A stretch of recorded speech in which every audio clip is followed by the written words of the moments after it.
आज हम वापस ऑफिस में हैं। देखिए कल जो ट्रांसफर हुए हैं, परसों जो हमने डाला था, परसों ट्रांसफर हुए और कल कुछ दिव्यांग भाई के लिए हम गए भी थे, एक के लिए, और आज हमें पता चला कि उनमें 5-6 और हैं जिनको दिव्यांग होते हुए भी उनका ट्रांसफर कर दिया। तो देखिए यहाँ पर भीड़, अभी आपको इनसे मिलवाते हैं जिन जिनके प्रॉब्लम है और उनकी आपको थोड़ा बहुत बता देंगे क्या क्या प्रॉब्लम आ रही है इनको। हाँ सर, किस किस को प्रॉब्लम है? हाँ मैडम बोलिए। मेरा नाम प्रगति शर्मा है। मैं कोटा मेडिकल कॉलेज में 2 साल से सेवाएं दे रही हूँ।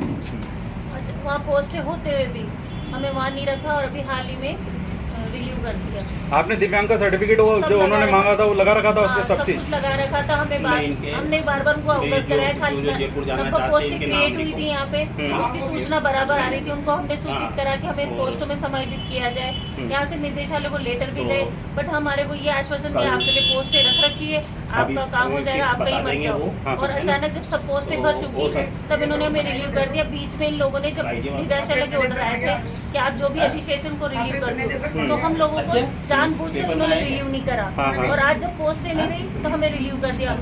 मेरा 40 किलोमीटर दूर आया, मेरे पैर में पोलियो है, अभी लेटेस्ट में मेरे पैर फ्रैक्चर हो गया है। मैं 40 किलोमीटर बस से किसी से सफर नहीं कर सकती। मेरे साथ मेरे हस्बैंड भी नहीं है, मेरे 2 बच्चे, एक बाहर रहता है और मेरे साथ कोई फैमिली मेंबर भी नहीं है। ठीक है मैडम, आप और किनको है? आपको बोलिए। सेम है सर, मैं भी यहाँ पे नर्स ग्रेड सेकंड के पद पर हूँ, NMCH मेडिकल कॉलेज कोटा के अंदर। मेरा नाम पदम सिंह है। फिलहाल अभी 3 तारीख को मेरा ट्रांसफ़र किया गया है, जो कि यहाँ से मेनवा है, जो तकरीबन 100 किलोमीटर के आसपास है। मैं विकलांग हूँ, वहाँ जाने में मैं असमर्थ हूँ। किस तरह से वहाँ से बस के मुझे बूंदी से बस चेंज करना वहाँ से काफ़ी डिफिकल्ट होगा। मैं चाहता हूँ कि मेरी विकलांगता को देखते हुए हम सभी विकलांग हैं, हमें गृह होम जिला दिया जाए या फिर 30 किलोमीटर के दायरे के अंदर अंदर हमें कहीं पर भी पोस्टेड किया जाए, ताकि हमें आने जाने की समस्या ना हो और हम हमारा काम आसानी से कर सकें। तो आज कलेक्टर साहब के पास वापस चलना चाहिए। बिल्कुल सर, हम तो चाहेंगे कि हमारे टाइम लेते हैं और उन पे चलो या तो वापस, क्योंकि कल ही अपन ने टाइम चेंज उन्होंने दिया है और अभी तो रिलीव करने के लिए मना भी कर दिया उनको। बिल्कुल सर, तो कोशिश करेंगे कि अपन अभी चलते हैं, या तो आज तो हमारे अध्यक्ष मोदी भी साथ ही हैं, तो सारे साथ चलेंगे। जी सर। हाँ मैडम, आपके भी है? हाँ मेरा नाम शमीना खाना है। मैं भी मेडिकल कॉलेज से नर्स क्लास सेकंड पे काम कर रही थी 2 साल से। इन्होंने 3 तारीख की लिस्ट में निकाला तो मेरा यहाँ से कोटा से 100 किलोमीटर कर दिया है। अब मेरे छोटा सा बच्चा अलग है, मेरे ससुर की तबीयत अलग ख़राब रहती है, मुझे आने जाने में कितनी परेशान, दिव्यांग हूँ मैं। वैसे तो अपने 30 किलोमीटर से ज्यादा जाना ही नहीं चाहिए दिव्यांग बाइक के लिए, तो 100 किलोमीटर दिया गया है और ऊपर से लेडीज और 30 से ज्यादा 30 किलोमीटर भी नहीं है, 1 किलोमीटर भी नहीं है। 1 किलोमीटर मतलब सिटी में मिलना चाहिए। पैर में प्रॉब्लम अलग है, दिव्यांग हूँ और आने जाने में प्रॉब्लम है। मेरे को बस चेंज करके इधर से जाऊँगी तो बहुत ज़्यादा मुझे प्रॉब्लम आती है। चलिए मैडम, अपन चलेंगे। हाँ आप बोलिए। जी सर, मेरा नाम संगीत नरवाल है। मैं भी नर्स ग्रेड 2 पे MBS हॉस्पिटल में लगा हुआ था। 3 तारीख को ट्रांसफ़र की लिस्ट आई, उसमें मेरा नाम भी आया। मुझे 12 जिला 12 में मिला, तो वो भी 120 किलोमीटर पड़ता है। अब मैं ये चाहता हूँ सर कि मैं दिव्यांग हूँ और 2 साल पहले मेरे दूसरे पैर में भी एक्सीडेंट हुआ, जिसमें 2 लिगामेंट टूट गए थे। हाँ जी, वो ऐसी दिक्कत है सर, अब आने जाने में असमर्थ है और ज़्यादा भाग दौड़ करते हुए पेन होने लग जाता है लिगामेंट वगैरह में, और दूसरे पैर में भी दिक्कत है। तो आप यही चाहते हैं दूसरों से कि हमारा सपोर्ट करें सारे? हाँ बस यही चाहते हैं। और 30 किलोमीटर के दायरे में वही होम जिला या कहीं भी नजदीक किसी भी अस्पताल में किया जाए। मत बोलो आप, नजदीक किसी भी जितना नजदीक हो, हाँ, या अपने इच्छित स्थान पे, बस इच्छित ये स्थान है। पे। और आपका तो डल गया था ना? और कौन है जिनका है? तो 3 ही है मेडिकल। 30 किलोमीटर पे भी कैसे जाएगा? हाँ अध्यक्ष महोदय, 30 किलोमीटर के, अरे पहले हाँ बोलिए। सर मेरा नाम मीना कुमारी है। मैं NMCH में ही पोस्टेड थी, मैं भी इन सब के साथ में थी। सर मुझे भी पैर में प्रॉब्लम है, पैर में सूजन हो जाती है और मेरे दर्द भी रहता है। मैं ज़्यादा लंबे टाइम तक चल भी नहीं सकती और लंबे टाइम तक मैं खड़ी भी नहीं रह सकती। तो सर दूर जाना मेरे लिए पॉसिबल नहीं है, मेरे बहुत प्रॉब्लम आएगी सर। इसलिए ये रिक्वेस्ट है सर कि मुझे पास में ही, मेरे घर के पास में ही मुझे हॉस्पिटल मिल जाए। तो हम तो यही चाहते हैं कि आपका जो वीडियो देखेंगे वो इस चीज़ पे ध्यान दें और सपोर्ट करें दिव्यांगों के लिए। हाँ अध्यक्ष महोदय, आप कुछ कहना चाहेंगे इस बारे में? इनके लिए अपन क्या कर सकते हैं? और जैसे कल अपन गए थे और वहाँ पे एप्लीकेशन भी देके आए और सपोर्ट भी किया उन्होंने, कलेक्टर साहब ने, तो आज अपन वापस इनके लिए चलते हैं या तो, और अभी क्या करना है इनके लिए, क्योंकि उन्होंने बताया था कि जयपुर ही जाके सारी चीज़ होगी। वो तो सिर्फ ये कर सकते हैं कि यहाँ रोक सकते हैं। हमने मिनिस्टर साहब से बात कर ली है, ठीक है। उनके कल उन्होंने बोला है मिलने के लिए, तो इन सबको लेकर कल वहाँ पर जाएंगे। एसोसिएशन के जो भी 4-5 जने हैं वो लेके वहाँ जाएंगे। स्थानांतरण गवर्नमेंट को करना नहीं चाहिए, जबकि गवर्नमेंट के पास नियम है कि हैंडीकैप्स को उनके निश्चित स्थान पर या उनके नज़दीक स्थान पर उनको लगाया जाए। जान करके इतने सारे दिव्यांगों का एक साथ स्थानांतरण करना और सामान्य आदमी का स्थानांतरण न करना, उनको यहाँ पर ही उनके यहाँ गृह जिले में उनको रखना, ये सरकार की एक बहुत दुर्भाग्यपूर्ण नीति है। हो सकता है सर उनको पता नहीं हो कि दिव्यांग हैं, ऐसा कुछ हो सकता है, इनके जान करके किया है।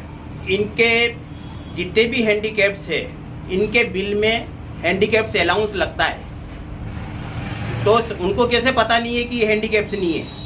तो इसका मतलब जान करके हुआ है, पता होते हुए उन्होंने ट्रांसफर किया है। बिल्कुल बिल्कुल, इनको सबको पता है, ऊपर वाले सब अधिकारियों को पता है, इनके यहाँ से जो लिस्ट गई है उनको पता है कि भाई ये सब दिव्यांग है।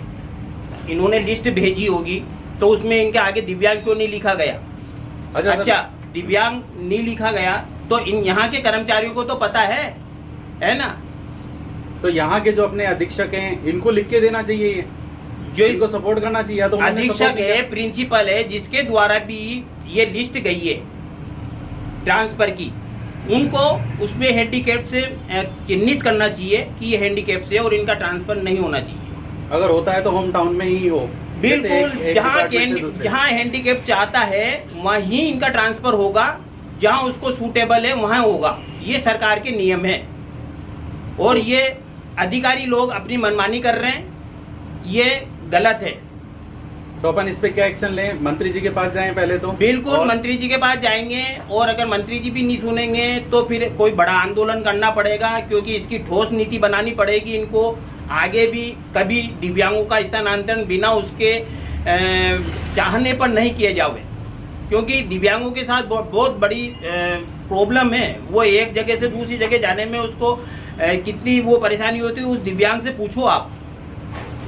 तो हम इसी के साथ दूसरों से भी यही अपील कर सकते हैं, दूसरे जो दिव्यांग भाई हमारे वीडियो को देख रहे हैं, वो सपोर्ट करें हमारे इन दिव्यांग भाइयों के लिए, चाहे वो कहीं का भी हो, और किसी भी तरह से सबको सपोर्ट करना चाहिए यार। मतलब एक का काम थोड़ी है, हाँ, एक का काम थोड़ी है, सबका काम है। बहुत सारे दिव्यांग गवर्नमेंट सर्वेंट में है, सेंट्रल एम्प्लॉइज हैं, तो उनको सबको साथ देना चाहिए इस तरह के आंदोलन में।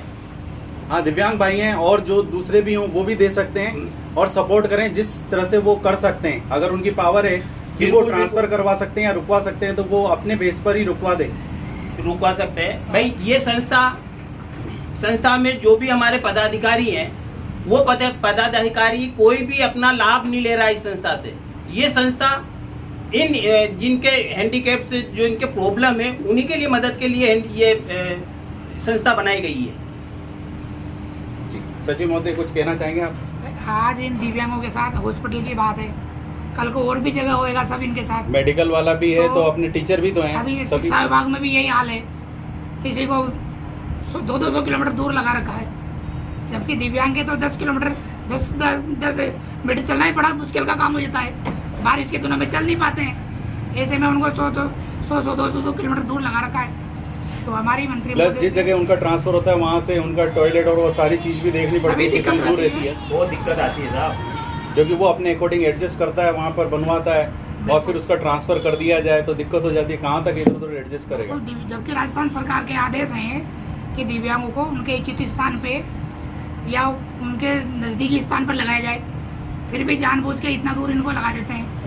समझ में नहीं आती, इतने बड़ा अधिकारी उनके बाद भी कैसे करते हैं। बड़ी सोचनीय बात है सब। आप क्या एक्शन लेना चाहेंगे? आप क्या सपोर्ट? हम मंत्री महोदय को ज्ञापन देंगे, उनसे मिलेंगे जाकर के कि भैया दिव्यांगों के साथ ऐसा क्यों हो रहा है। 4% आरक्षण है, अगर कोटा में 1000 नर्सिंग स्टाफ है, उसका 4% भी 40 होता है, तो 40 तो एडजस्ट करो आप। पता नहीं क्यों नहीं कर पा रहे हैं ये सब। चलिए, आज आप फिर क्या कर रहे हैं? अब सारे इकट्ठे हो गए तो अब क्या करना चाहिए अपने को? अभी हम बना रहे हैं योजना, मंत्री महोदय को मिलेंगे, 1-2 रोज में मंत्री महोदय को मिलेंगे हम। नहीं, उससे पहले इनका रुकवाना तो पड़ेगा ना। अगर यहाँ से डिस्चार्ज कर दिया, यहाँ से रिलीव कर दिया, तो फिर नहीं, तो वो भी जिनको तो रुकवाना है। ऐसा है, जिनको कर दिया है हाँ। वो तो अपना ज्वाइन कर लिया उन्होंने, तो वहाँ पे हाँ। उनकी अटेंडेंस वहाँ भर रही है। जिन्होंने नहीं किया उनका तो रुकवा सकते हैं अपन अभी कलेक्टर उनका साहब भी से या अधीक्षक 5-7 साहब। दिन के लिए, 8 दिन के लिए रुक सकता है। और वो तो यहाँ के ये कलेक्टर साहब पहले अपने अधीक्षक साहब को बोल देंगे। अगर अधीक्षक साहब नहीं मानेंगे तो कलेक्टर साहब को दोबारा से बोलना पड़ेगा कि भाई इनको भी 10 दिन का या 12 दिन का, 15 दिन का इनको टाइम दिया जाए। जब तक हमारा दोबारा दूसरी Thank you, किस्त बनाई जाए या कुछ किया जाए। तो आप लोगों से यही रिक्वेस्ट है कि ज़्यादा से ज़्यादा इन दिव्यांग भाइयों का सपोर्ट करने की कोशिश करें।